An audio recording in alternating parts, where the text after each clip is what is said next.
Hi எல்லோருக்கும் வணக்கம். Welcome to Vijith views. இந்த வீடியோவில் நம்ம இன்னைக்கு ட்ரெண்டிங்கான டாபிக்ஸ் பற்றி கண்டிப்பாக டிஸ்கஸ் பண்ண போகிறோம். ஸோ வீடியோக்குள்ளே போகிறதுக்கு முன்னாடி நம்ம சேனல் நீங்கள் புதுசாக இருந்தீங்க இல்லை சப்ஸ்கிரைப் பண்ணாமல் இருந்தீங்கன்னா கண்டிப்பாக சப்ஸ்கிரைப் பண்ணி உங்களுடைய ஆதரவு கொடுங்க. வீடியோ மறக்காமல் ஒரு லைக் பண்ணி சப்போர்ட் பண்ணுங்கள். இப்போ நம்ம வீடியோக்குள்ளே கண்டிப்பாக போகலாம். இந்த வீடியோக்கு கீழே ஒரு ஹைப் பட்டன் அப்படின்னு சொல்லி வரும். அதையும் கிளிக் பண்ணிங்கன்னா நிறைய பேருக்கு இந்த வீடியோஸ் வந்து ஷேர் ஆகும் அப்படின்றதுனால அதையும் பண்ணிடுங்க அப்படிங்கிறத சொல்லிட்டு ஃபஸ்ட்டு டாப்பிக்கே வந்து பார்த்தீங்கன்னா ராஜா அவர்களுடைய 2G ஊழல் அப்படிங்கிறது நம்ம எல்லாத்துக்குமே தெரிஞ்ச விஷயம்தான். ஆனால் கையும் களவும் நமக்கு ஆதாரம் அப்படிங்கிறது வந்து அப்படியே அரசர் புதுசாக கேள்விப்பட்டிருக்கோம்.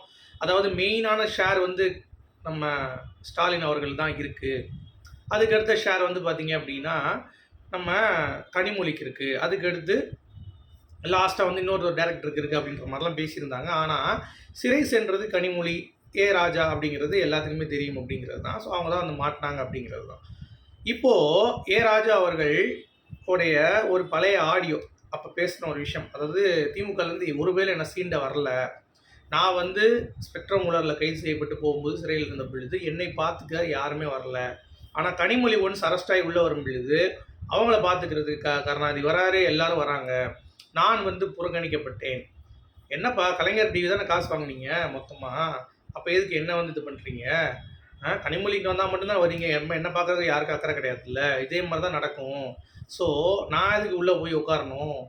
ஃபஸ்ட்டே ஸ்டாலின் தானே வாங்கினாரு காசு, அப்போ அவர் தானே கைது பண்ணியிருக்கணும். எதுக்கு வந்து அவர் வந்து ஜாலியாக வெளியே சுற்றிட்டு இருக்காரு அப்படின்ற மாதிரி ஒரே போடா ராஜா வந்து அவருடைய ஆடியோ வெளியே வந்து பயங்கரமான ஒரு இப்போ இந்த எலெக்ஷன் டைமில் இது வந்து மிகப்பெரிய ஒரு ப்ளஸ் விஜய் அவர்களுக்கு அப்படிங்கிறது பார்க்க முடியுது. ஏன்னா நான் தான் ஒன்று சொல்கிறேன்ல, ஒரு விஷயம் நீங்கள் வந்து ஒருத்தனை ஆப்படிச்சிங்க அப்படின்னா எப்படியோ ஒன்று கர்மா வந்து பார்த்தீங்கன்னா உங்களை போட்டு பொழந்துடும். அந்த மாதிரி தான் இப்போ வந்து ராசா போட்டு பொழந்துருச்சு அப்படிங்கிறது பார்க்க முடியுது.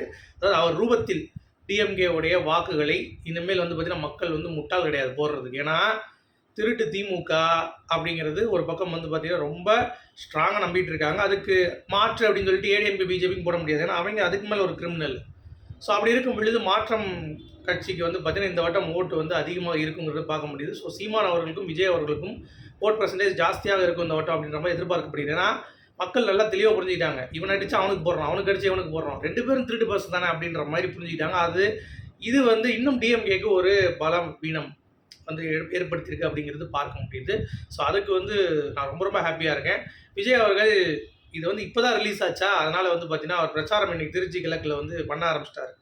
போய் பண்ணிட்டு வந்துட்டார். ஆக்சுவலாக அது முன்னாடியே வந்துருந்துச்சுன்னா இந்நேரம் அதையும் போட்டு கிழிச்சிருக்கலாம் அப்படிங்கிறது தான், அது மிஸ் ஆகி போச்சு அப்படிங்கிறது தான். இப்போ சீமானு அடுத்து அவங்களுடைய கட்சியில் இருக்கக்கூடிய சாட்டை கீட்டை எல்லாத்துக்கும் இது மாட்டோம் வச்சு செய்ய போகிறாங்க டிஎம்கே அப்படிங்கிறது. டிஎம்கேவுடைய தோல்வி இந்த வட்டம் தேர்தலில் உறுதி அப்படிங்கிறது நல்லாவே தெரிஞ்சிருச்சு. சரி, இப்போது கனிமொழி அவர்கள் ரியாக்ட் பண்ணியிருக்கதா ஒரு தகவல் வந்திருக்கு. என்ன அப்படின்னா, நாங்கள் அவரை பார்க்காம இருந்தது அப்படிங்கிறதெல்லாம் வந்து பார்த்தீங்கன்னா அந்த ஆடியோ அதை பற்றி ஏதாவது ஒரு வார்த்தை சொல்லுங்கள், எப்படி சொல்கிறார் இப்படி அப்படின்னு சொல்லிட்டு கேள்விகள் எழுக்கப்பட்டிருக்கு ஃபோனில். அப்போ வந்து கனிமொழி நான் வந்து பேச முடியாது, ஐ எம் நாட் இன்ட்ரெஸ்டட், அது வந்து ஆடியோ ஃபேப்ரிகேட் ஆடியோ அப்படின்ற மாதிரிலாம் வந்து பார்த்தீங்கன்னா சொல்லிட்டாங்க. ஸோ உண்மையை மறைப்பதற்கு கனிமொழி எவ்வளோ தான் முட்டு கொடுத்தாலும், ஏன்னா அவங்களோட இது தானே, அவங்களுடைய விட்டு கொடுப்பாங்க. அதனால் அவங்க வந்து ஃபேப்ரிகேட் அப்படின்னு சொன்னால் கூட உங்களுடைய புட்டு வந்து முடிஞ்சு போச்சு, இனிமேல் நீங்கள் ஃபேப்ரிகேட்டட்லாம் தூக்கிட்டு வர முடியாது அப்படிங்கிறது தான் பாயிண்ட். அதை நீங்கள் புரிந்து கொள்ள வேண்டும் அப்படிங்கிறது தான். சரி, இன்றைக்கி விஜய் அவர்கள் திருச்சியை அலற விட்டார். அதாவது திருச்சியில் விஜய் இது வரைக்கும் இந்த மாதிரி நடந்ததே இல்லையா. அந்தளவுக்கு வந்து பார்த்தீங்கன்னா அவருடைய பெர்ஃபார்மன்ஸ் அப்படிங்கிறது பயங்கரமாக இருந்தது. ஏன்னா உள்ளே வந்ததுலேருந்தே அவ்வளோ கூட்டம். திருச்சி கிழக்கில் அப்படியே டிஎம்கே தான் அப்படியே பயங்கர கோட்டை, நாங்கள் வந்து பார்த்தீங்கன்னா பயங்கரம் அப்படின்ற மாதிரிலாம் மாறுதடிட்டு இருந்தாங்கல்ல, எல்லாத்தையும் வந்து அடித்து நுறிட்டாப்புல விஜய். அவரும் அதோடைய ஸ்பீச்லாம் வந்து பார்த்தீங்கன்னா சும்மா பரபரப்பாக இருந்தது. ஆனால் அதுக்கு முன்னாடி டிஎம்கே ஏதாவது பண்ணணும்ல, விஜய் வந்தாலே ஏதாவது அசம்பாதம் பண்ணணும்ல, அதுக்காக வந்து பார்த்தீங்கன்னா ரோட்டில் போகும்போது காவலர்கள் வந்து காலில் ஏற்றிட்டாங்க ஆதவர்ஜனாவுடையது, நிற்காமல் போயிட்டார். அவர் தெளிவாக சொல்லிட்டு தான் போயிருக்காரு, நான் ஏதாவது விற்கணுமானோடனே அவங்க பாதுகாப்பு எல்லாம் கருதி திடீர்னு எல்லாம் கூட்டிட்டாங்க டக்குன்னு. விஜய் அவர்கள் பயங்கர கூட்டம் சூழ்ந்துடும் அப்படின்றதுக்காக 2 பேரும் அனுப்பிட்டாங்க, அவ்வளோதான். காவலர்கள் தான் அனுப்புனாங்க, அவங்க நின்னாங்க வண்டியை வச்சுக்கிட்டு, நிற்காமல் போகல, நல்லா புரிஞ்சுக்கோங்க. பட் இவங்க வந்து பார்த்தீங்கன்னா எப்படி பரப்புறாங்கன்னா காவலர் அப்படியே ஏற்றிட்டு போனே கிளம்பிட்டாங்க. அப்புறம் அந்த ஒரு விபத்தில் சிசிடிவி காட்சியில் வந்து ஒரு ரவுண்டு போட்டு காமிச்சிருப்பாங்க, ஒரு பையனும் அவங்களுடைய சம்சாரம் வந்து கீழே விழுவாங்க. அப்போ விஜய் அவர்கள் அப்படியே அந்த வேன்லேருந்து வந்து அவர் வந்து தூக்கி விட்டு போய் கேட்பார். இது வந்து ஸ்கிரிப்டடா. இது அவங்களுக்கு ஏற்கனவே அந்த விபத்து ஏற்பட்டு அவங்கள வந்து அது ஒரு அஜெண்டா மாதிரி அவங்களுக்கு வந்து சொல்லிட்டாங்களாம். அவங்க அதை பண்ணணுமா, அவங்க அதே மாதிரி ரீக்ரியேட் பண்ணிட்டாங்களாம் அப்படின்னு சொல்லிட்டு திமுகவுடைய ஊடகங்கள்லாம் வந்து பார்த்தீங்கன்னா எப்பயும் போல அந்த காப்பி பேஸ்ட் பண்ணுவாங்கல்ல, அடிச்சாங்க காப்பி, அந்த மாதிரி வந்து பண்ணி விஜய் அவர்களை வந்து டிஃபேம் பண்ணுறதுக்கு என்னாலும் பண்ணிகிட்டு இருக்கானுங்க. மக்கள் என்ன அவ்வளோ கூமுட்டையாடா, எங்களுக்கு தெரியாதா எது வந்து கரெக்டாக நடக்குது, எது வந்து டிஎம்கே செட் பண்ணுறாங்க, எப்படி அஜெண்டாவை க்ரியேட் பண்ணுறாங்க அப்படின்னு சொல்லிட்டு அதெல்லாம் விஜய் கண்டுக்கவே இல்லை. போகிறப்பே வந்து பார்த்தீங்கன்னா நிறைய பேர் வந்து விஜய் அவர்களுக்கு தண்ணீர் பாட்டில் கொடுத்தாங்க, மோர் கொடுத்தாங்க, இளநீ கொடுத்தாங்க. எல்லாத்தையும் வந்து வாங்கி குடிச்சிட்டே போயிட்டு இருந்தார். பைக்கில் வந்து அடிபட்டவங்களுக்கு இறங்கி வந்து அவங்களுக்கான என்ன ஆச்சு, ஒழுங்கா போங்க, பார்த்து போங்க அப்படின்ற மாதிரி, ஏன் வந்து வயசானவங்களை கூட்டு வரீங்கன்னு சொல்லி அட்வைஸ் பண்ணிட்டு போனார். அது மட்டும் இல்லாமல் விஜய் இதில் 2 பேர் மயக்கம் அடைஞ்சாங்க. அவங்களையும் ஹாஸ்பிட்டலில் கரெக்டாக போய் சேர்த்துட்டாங்க. இந்த போலீஸாரையும் தூக்கிட்டு போனவங்களும் டிவிகே தொண்டர்கள் தான், அவங்களும் போய் சேர்த்துட்டாங்க. ஸோ அவர் வந்து சேஃபாக தான் இருக்கார் அப்படின்ற மாதிரி தான் ஒரு முறிவு தான் ஏற்பட்டிருக்கு அப்படின்ற மாதிரி சொல்கிறாங்க. அது சீக்கிரமாக சரியாயிரும் அப்படின்ற மாதிரி தான் அப்டேட் வந்திருக்கு.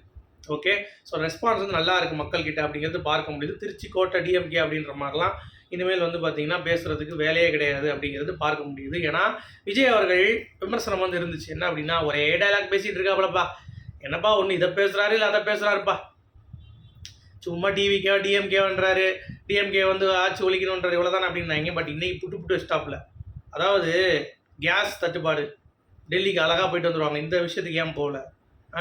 அதே மாதிரி வேலை வாய்ப்பு வாங்கி தரேன்னு சொல்லி வாங்கி தரல, கரும்புக்கு இது பண்ணுறாங்கன்னு சொன்னாங்க, அதுவும் செய்யலை. அந்த மாதிரி ஒவ்வொரு விஷயமும் விவசாய சம்மந்தப்பட்ட விஷயமா இருக்கட்டும், பேராசிரியர்கள் சம்மந்தப்பட்ட விஷயமா இருக்கட்டும், எல்லாத்தையுமே வந்து சொல்லி காமிச்சிட்டு இன்னும் செய்யலை. வாக்குறுதி எல்லாம் கொடுத்தாங்க, எதுவும் செய்யலை. டிவிகே என்ன பண்ணும், அடிப்படை எல்லாமே கவர் பண்ணணும்னு சொல்லிட்டு என்னென்னலாம் டிவிகே பண்ணுங்கிறதையும் அவங்களுடைய வாக்குறுதியும் சொல்லி, நாங்கள் என்னென்ன பண்ண போகிறோம் அப்படிங்கிறதையும் சொல்லி ரொம்ப பியூட்டிஃபுல்லாக வந்து பேசினார். ஒரு கக்கூஸ் கூட இல்லை. ரோட்டில் வந்து பார்த்தீங்கன்னா ஒதுங்குவதற்கு டகால்னு வந்து இப்போ பஸ் ஸ்டாண்ட்லாம் பயங்கரமாக வந்து கட்டிகிட்டு இருக்காங்க.